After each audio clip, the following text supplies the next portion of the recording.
It being 4 p.m, the House will now consider the electronic petition signed by 20,000 or more persons listed on the business paper, which is regarding nurses and midwives deserve fair pay, lodged by the member for Newtown. And I acknowledge the members of the Nurses and Midwives Association who are in the gallery. The question is that the House take note of the petition. I call the member for Newtown. Thank you, Speaker, and I'm pleased to say that it wasn't just 20,000, but indeed 38,000 people who signed what was, I believe, a Legislative Assembly record-breaking petition. You can see that the Health Minister looks slightly nervous by that. In simply 4 days, Minister, 4 days, we saw the 20,000 strong signature petition reached, and indeed we got to 38,000 strong. And we triggered this debate. We triggered this debate because we know that along with the 38,000 people who signed this petition calling on this Parliament and indeed the New South Wales Government to address the urgent pay disparity for nurses and midwives in New South Wales, that the overwhelming public support is there for the campaign that has long been held to ensure that nurses and midwives are being treated as they should, because they look after us and we need to look after them.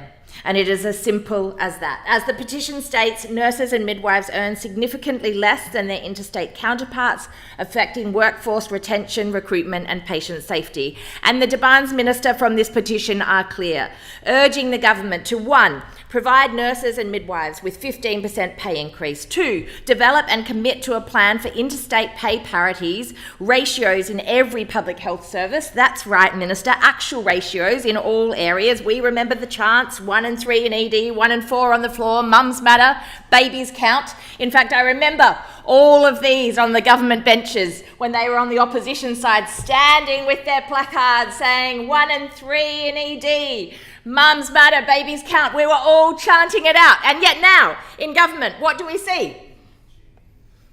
What do we see? Nurses and midwives in this state do essential work for people of New South Wales. And since the last government was in power, they have been telling us that they have been unable to keep doing what they are doing and keep us safe unless they have mandatory staff-to-patient ratios in every part of our public health system and unless we deal with the unacceptable discrepancy in pay that mean we are seeing people burnt out, being stressed, being traumatised, leaving the profession, leaving the state, and we cannot have this go on anymore. I would like to thank the nurses and midwives that are here in the gallery today, and a special thanks to Dustin Levick, who started this petition, but also to all nurses and midwives across New South Wales who we know have been doing it so tough, who stepped up to try and get rid of the last coalition government and expected that this new government would deliver for them and finally provide some relief. But no.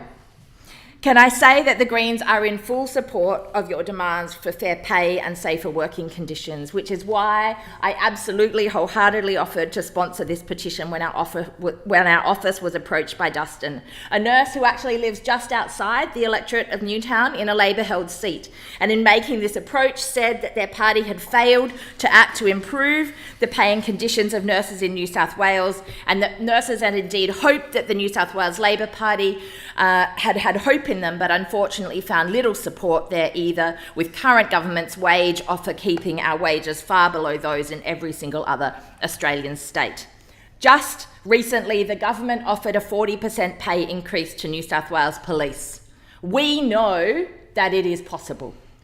The Premier stated at the time that if they wanted to be compensated fairly, then the nurses should have listed salaries as their number one priority like the cops did. I mean, excuse me? In what world does the government, or indeed the Premier, expect our healthcare workers to list their salaries above patient safety? The two are not mutually exclusive, and we have heard loud and clear from nurses that that is absolutely critical. We know, and my Greens colleague, Dr. Amanda Conn, in the other place, has made it very clear that New South Wales Labor cannot in fact agree on how much it would have cost to fund these pay rises. The Premier stated it would cost $6.5 billion, but a Deloitte analysis costed it at $163 million. It appears that the math isn't mathing, but what we know is that governments and budgets are about choices and priorities, and the New South Wales Labor government has shamefully failed to prioritise delivering the pay and ratios that nurses and midwives in this state have been demanding. The Greens stand with you, and we congratulate you all for your ongoing campaign, and will continue to fight every day until we see it delivered. Thank the member for Newtown, and I call the member for Cessnock. Thank you very much, Speaker, and it gives me great pleasure to rise to speak to this petition and to address our nurses and the wonderful work that you do, of course. I don't think there's anybody in the House that said anything other than that. I have also had the pleasure of to meet with a number of nurse delegations in my electorate office out in Cessnock. I've had phone calls, I've had emails.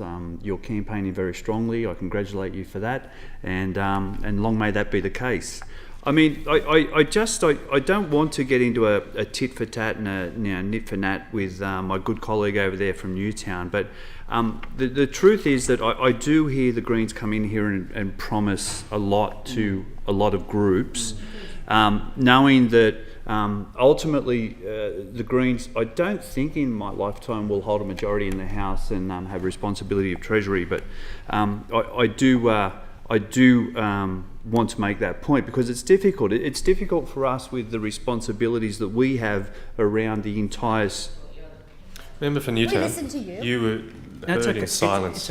It's okay. Around the entire state and balancing all of that up. And one of those difficulties is, of course, the fact there's 450,000 public servants across the state who are all looking for the current Labor government to do some repair in terms of the wages, given the suppression of wages over the previous 12 years. And I believe in my heart, I believe that we're working towards that. And I say that we won't get there in one jump and leap. That's just not going to happen. It's not possible. It's not practical. But we are working in that direction. I recognise that we've got over 56,000 full-time equivalent nurses across New South Wales. I appreciate that, of course, nurses are there when we're born, they're there when we die, they're there at all the difficult times in between. I appreciate all of that. I appreciate, of course, that since the current Labor government formed government, we've taken some considerable steps to increasing the nursing population across our medical facilities across New South Wales, and that we have more nurses coming in than leaving, which is pretty wonderful. I also appreciate that we've taken steps to invest in a future health workforce. I do have the privilege of being on the Select Committee on Regional, Rural and Remote Health, and talking about planning for the workforce for today and trying to repair yesterday, but also looking forward to tomorrow. The importance of assisting students who go off to study some form of health degree, and also, of course, helping our nurses, if they choose to, and our health staff to move out into regional and remote areas, and some payments there. The importance of securing those 1,000 nurses that were only ever put on a short-term contract during the surge of COVID. Of course, that meant that you could be funded from borrowings of the state instead of recurrent funding, which is every year money. So that was a bit of a sneaky false dichotomy for everybody. Those nurses are now permanently funded in the recurrent budget of New South Wales, which costs about $1 billion. Which costs several $100 million a year. And our safe staffing levels, which have only just begun, and we need to do more, and we need to get there in the end, and we're committed to doing that. But you can't do it in one go. We have to have the workforce there to do that. So we need more nurses coming through their training, entering the workforce, and then rolling out so that we've got more nurses to put into the ratios that we've committed to. You can't just, it's not a light switch. respectfully, member for Newtown, we can't just switch that on and all of a sudden have the 10,000 extra nurses that we're going to need. This is a difficult conversation. We have to have it in a sensible and detailed way. We have removed the wages cap, and I know that you want a bigger number than you're being offered. I say that to the nurses. The number we're offering you at the moment isn't the number that you want. But I would like to think that over a 2 or 3 term Labor government that we will get where we need to be, and that is pay parity with our interstate nursing colleagues. I thank you for all the work, and I know that you want more than thanks.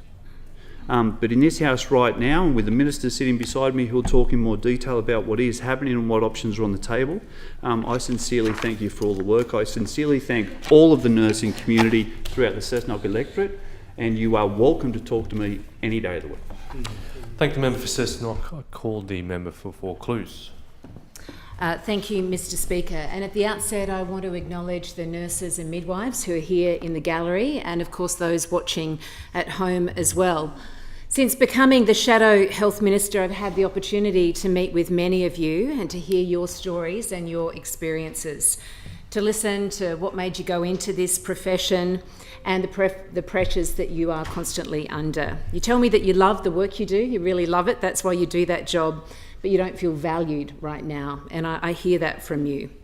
You're passionate about caring for your patients, but you're exhausted by years of a cost of living crisis and also for COVID, going through the global pandemic. You were our front line there. You tell me that you're having to do more with less, that you're working in a health system that is under unprecedented pressure, and we see that too. And the public in New South Wales is on your side, and they want you to be paid more than just thanks. The pressures that you're under: 802,000 presentations to hospitals in the December quarter, 196,000 patients arriving at emergency departments by ambulance, the highest on record. No wonder you're angry, no wonder you're tired. Angry at a government that is not listening to you, you're telling me, and has failed to negotiate a fair outcome. At a Premier you've put your trust in, but has let you down, who gave you false hope to get your vote before the election, but has turned his back on you in government. You were told before the election that this government wanted to negotiate. You were told before the election that you weren't told that before the election that it was either your pay deal, either the pay deal or safe staffing ratios, which the government says is the case now. You weren't told that you would be working in a health system that has experienced 2 years of real budget cuts. Now, I want to acknowledge the Health Minister who's sitting in the chamber, and I give him credit for that, because often we have these debates and the Minister doesn't show up. And, you know, Ryan Park is a good man, and I believe he really has your interests at heart. But the bottom line is that he hasn't been given money by his bosses. He gets told no by Treasurer Mookie and by Chris Minns. So when he said to you in 23, "I won't be dicking you around," they were his words. Sorry, I have to say it, and I think you meant it, but you haven't been given the money by the bosses. So we've seen strikes, no progress. Gender pay gap, no progress. And if that isn't dicking you around, I'm sorry, I don't know what is. So you deserve to be heard. And today the government has no choice but to listen. Over 38,000 signatures on this petition. Congratulations. I know that was easy, actually, because you've got a lot of people behind you. But the truth is, this government operates in an industrial relations system that is akin to pick your favourite child. They've done deals with the police and the teachers, but silence for the nurses. Contempt for hospital psychiatrists who they let walk out of our hospitals. And their solution? What do you think the solution was? Get nurses to pick up the slack. And that's offensive. Nothing new on the table. Stonewalling platitudes, push the matter off to the IRC, hope that that will get the result that the government wants. So this government is forcing you to strike. They then blame you for blowout in hospital surgery wait times, which have reached pandemic era levels. That's your fault, by the way. That's partly your fault. Well, it's not. We know it's not. This government needs to take responsibility. The truth is, they are 2 years into their term now. Where is that leadership? Where are their solutions, and where are their plans for the health system? They can't spend their days looking over their shoulder and blaming the coalition, because they are in charge now. And they're in charge at a time of unprecedented pressure on the health system. Recently, the Health Minister said he wouldn't use the one-year deal for New South Wales hospitals from the federal government for nurses' pay because he said you could have this amount for essentially 1 year while your wages are adjusted and then it has to go back because there's not a flow-on. But let's be clear, the reason that there is no flow-on is because this government failed to get a 5-year funding agreement. So Labor in state, Labor in federal, and nothing is happening for our nurses. Our system's under unprecedented pressures. In New South Wales, we are so fortunate to have an amazing health system, one of the best in the world, and we've got extraordinary people working within that system. And you deserve an outcome, you deserve respect, you deserve a fair hearing. I can say to you here in this chamber today that what I won't be doing is promising you one thing before an election, have you standing in your scrubs supporting me, and then get into government and then do the reverse. That won't be happening. So I just want to say thank you today. And I hope that you get a good hearing today. I hope you see the support from in this chamber and across New South Wales. Thank you. I thank the member for clues and call the member for Shellharbour. Thank you, Speaker. I want to start by acknowledging our nurses and midwives in the gallery. Welcome to the New South Wales Parliament. I particularly want to acknowledge Shay Candish, the General Secretary of the Nurses and Midwives Association. Thank you, Shay, for the work you do on behalf of your membership. You do a sterling job. I have been in this place for 15 years and never have I heard such rubbish and hypocrisy from the shadow health minister. You were part of a government. You're a part of a government who for 12 long, torturous years sat on this side of the House and did nothing but ensure there was wage suppression right throughout the public sector. Right throughout the public sector. Member for Vaucluse, you were heard in silence. You were a part of a government who absolutely bastardised the public sector.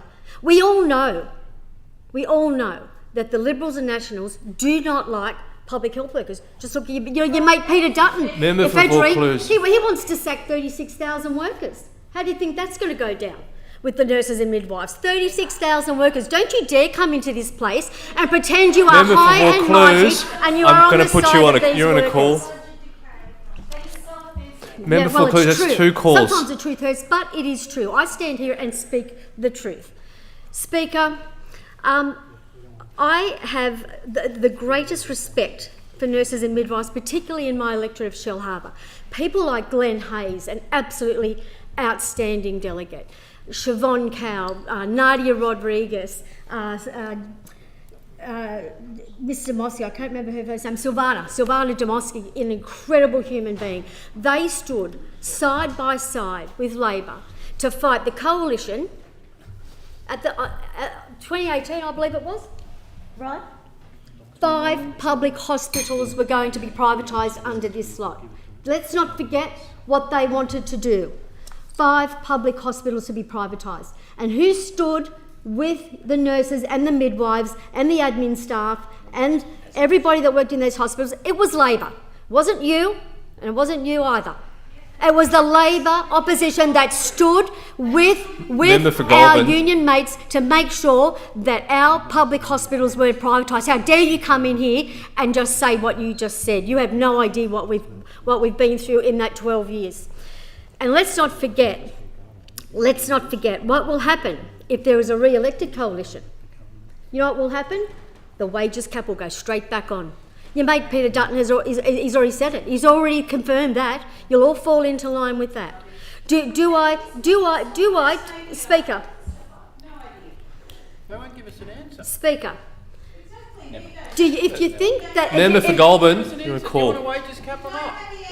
Just 2 calls. Speaker. Answer the question. When Member for Goulburn, you're on 3 calls. Don't make me do it. I listen to you. So can you just be respectful? Because I was very respectful. When we were in opposition and when we won government in 2023 and we looked under the hood of the car, of the bonnet, we looked ahead and looked what money was there and what wasn't, we were left with a $188.5 billion black hole. The biggest deficit ever handed from one government to another. And they come in here and think that we can fix 12 years worth of neglect in 2 years. Do we want to fix this? Absolutely we want to fix this. We want to fix this. Yes, we do. You sat around the cabinet But it's table not and going picked to numbers. take. It's Member going to for take. Mount It's going to Druitt, take more don't- than 2 years to fix 12 years worth of neglect. Now, the wages as a proportion of government expenditure were around 40% to 41% under the former coalition government, and that's risen to 45%. And I can see you all sitting there shaking your heads and denying everything, but you can't deny the facts. You can't deny the facts that through 12 years it was a Labor opposition that supported nurses and midwives in this state. You can't deny the facts that you suppressed wages for 12 long years throughout the public sector, and we divided at least 50 times on that. I've read the Hansard. You're all guilty of this. Not one coalition member supported the nurses and midwives during that 12 years, yet alone the police and the school teachers and the AMBOs, yet alone those people. So again, we can't fix what you did in government in 2 years. It took you 12 years to ruin it. We're trying to fix it, and we will. Absolutely. Are you angry? Yes, of course you're angry. Absolutely, and I understand that. We understand that. Perfectly understand that, and you've got every right to be angry. We are trying to fix Member this for problem. Shell Harbour, your time has expired. Thank you. I call the member for Wagga Wagga. Thank you, Mr. Speaker, and I rise to make a brief contribution to this petition. I am proud to speak in support of the petition, which does no more than call for a fair deal for our nurses and midwives, and I want to thank them for their work they do in our health system, and I want to acknowledge all of their representatives that are in the gallery here today. The stumbling block to their 15% pay claim seems to be built upon the argument that we can't afford to pay it. The real question should be, can we afford not to pay it? Yeah. Nurses and midwives are the foundation of our health system, and they deserve what they're asking for, and I actually think everyone in this House would support that.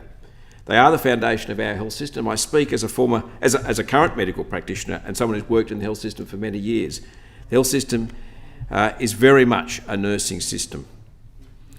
Now, our nurses and midwives are paid less than their interstate counterparts, and if we don't pay them what they're worth, if we don't pay them to match those and better those payments, we will risk losing them, and that can't be an option.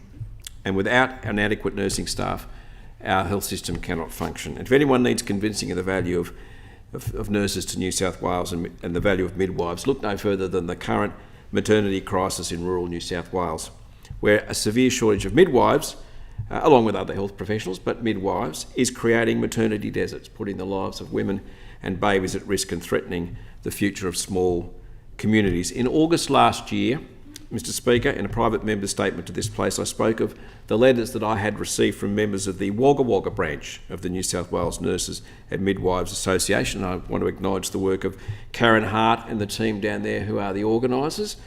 And those letters were quite moving. All individually outlined the concerns that those nurses spoke of. And yes, they spoke about the wage claims, and they spoke about the need for better salaries and to match salaries, but at the bottom of it all was a question around workload. It was a question around having sufficient nurses to man rosters. They spoke of missing their own family time to do extra shifts time on time again, or doing extra work just to make ends meet. They were considering moving interstate so they could keep doing the job and sustain their families. They were particularly concerned about the quality of care and the use of agency staff. And one nurse asked the pointed question, would you pay a nurse or a midwife more to save your life or a loved one? And surely the answer to that question couldn't be no. Of course we must look at paying them more. But it's not just about valuing nurses, it's also about the quality of patient care. The two of them go together. In the long run, paying nurses will come at a cost. I accept that. But the New South Wales Nurses and Midwives Association have put together a strong business case. And it's a business case linked, I think, quite credibly to patient outcomes. And in the long run, we know that better patient care is actually, it's not cheaper patient care, it's more cost-effective patient care. The two go together. And sometimes you have to invest to get those outcomes. I do acknowledge the presence of the Minister in the chamber here today and commend him for that. And I want to commend the government for the work they've done on ratios, which is a bold step, a hard step, and something that we do have to acknowledge. I think there's very clear evidence of the importance of ratios in improving patient care. I think we could go faster, I have to say, on implementing ratios, but at least there is that commitment to that, and I wish to commend the government on that. But I do want to say that I think we have before us, in the current situation, and this petition highlights it, an opportunity to deliver a good result where the government wins, the union wins, the staff win, but above all, the patients win. In other words, if we can maintain our nursing staff numbers, improve them through better paying conditions, and I know the government's committed to that, and I support that, then we will sustain a workforce that's happy, that's committed, that will provide better patient care. And I don't want to have a go at agency staff. I know that they're a very important part of providing important relief, and they keep some of our rural services open.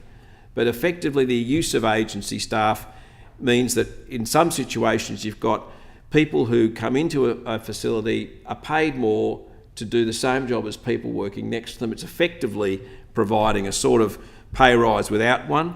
And frankly, the continuity of care is not the same. Now, not having a go at agency staff, they're like locum staff, they play an important role in our health system. But in the long run, what we do want is to support and sustain a permanent workforce that is proud of where they work, can afford to where they work, and deliver the patient care that they so value delivering for their patients. Thank you. I support the committee. Thank the member for Wagga Wagga. I call the Minister in response. Thank you, Mr Acting Speaker, and can I just acknowledge the Nurses and Midwives, their association, Shay, Aubrey and Michael, but the entire team of delegates and rank and file members who are with us today. Can I just acknowledge Dustin for bringing this petition here. Back in 2011, when I wasn't the Health Minister and I had a lot more non-grey hair, and probably more hair generally, I brought a petition to this place about Bullo Hospital, and it took an enormous amount of time to get 10,500 signatures, and I thought I was good, so to get 38 is incredible. So thank you for that. Obviously, thank you for the work you do every day. I know you know that. It's probably not what you want to hear at the moment, but the challenges that your sector and your staff face every day is something that keeps me up at night.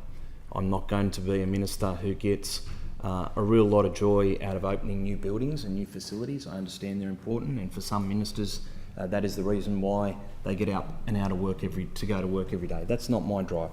My drive is to deliver the very best possible services I can for the community, and that means that I've got to do what I can to invest in our staff, and you take up the most proportion of our staff, so I understand that importance. We do have to obviously state a few facts though, and over 12 years of wage suppression in this state compared to other states, then quite quickly your wages go behind. To try and make up 15% in a single year, I can't do, and I've been clear about that, but we have made an offer both in 2023 and 2024, which would essentially be the largest offer that we've provided nurses and midwives in over 15 years. I accept it's not where you want to be at the moment. I understand that. I hear that, and I can understand that. But I also won't be lectured to by the opposition, who for 12 years put a wage suppression motion into this place and ensured that there was no negotiation, there was no discussion, there was no engagement. I won't be doing that. Mr Speaker, working together, and I know this is a challenge, but I think we've also got to acknowledge the work of the association in partnership with the government to commence the largest reform of the way in which we staff our public hospitals in the state's history. Could it be done faster? Yeah, of course. I would love it to be done faster. Is it complex? Yes. Are we working together, our two organisations? Yes. It doesn't mean we can't improve it, but we've got over 20 sites, we've got over 300 extra staff in place, and we'll continue to drive ratios as fast, as quick as we possibly can. Mr Speaker, I understand as the Minister, this is on no one else's accountability, this is on mine. This is not to blame a Treasurer or a Premier or anyone else. This is my responsibility.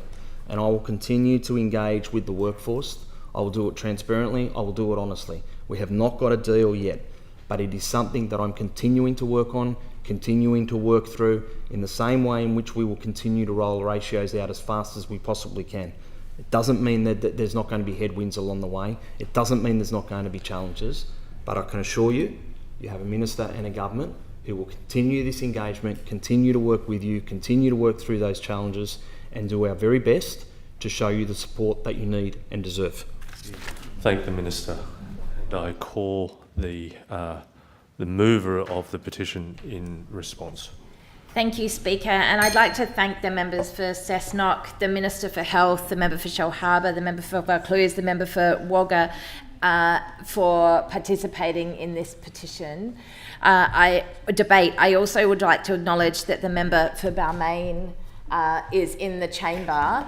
I just need to address here that it is, while the political banter is kind of fun to watch and it keeps everyone entertained, like, it's the hypocrisy of the Liberals and the Nationals coming in here and claiming somehow that they have any moral ground to stand on. Like, just to remind them, we were all pushing for increased pay, better ratios, and indeed the lifting of the public wages cap while they were in government. And now in opposition, it seems like, oh, if you're in opposition, you just kind of say whatever anyone wants. And I go to that point by the member for Cessnock who says we can't just flick a switch and, you know, the Greens aren't going to be in government anytime soon. But the thing is this, just because you get in government doesn't mean you have to sell out on all of your principles and all of the people that delivered you into government. And so while I might not ever get into government, at least I don't have to sell out on my principles of being committed to actually paying people correctly. And I give you one example. That we pay $985,500 a year to lock up every child in New South Wales. It would be possible for the Labor government right now to walk in there, say we are going to release all of those children because actually children shouldn't be in prison, and we're going to use that money to give some additional money into our healthcare system. They can make choices and they choose not to.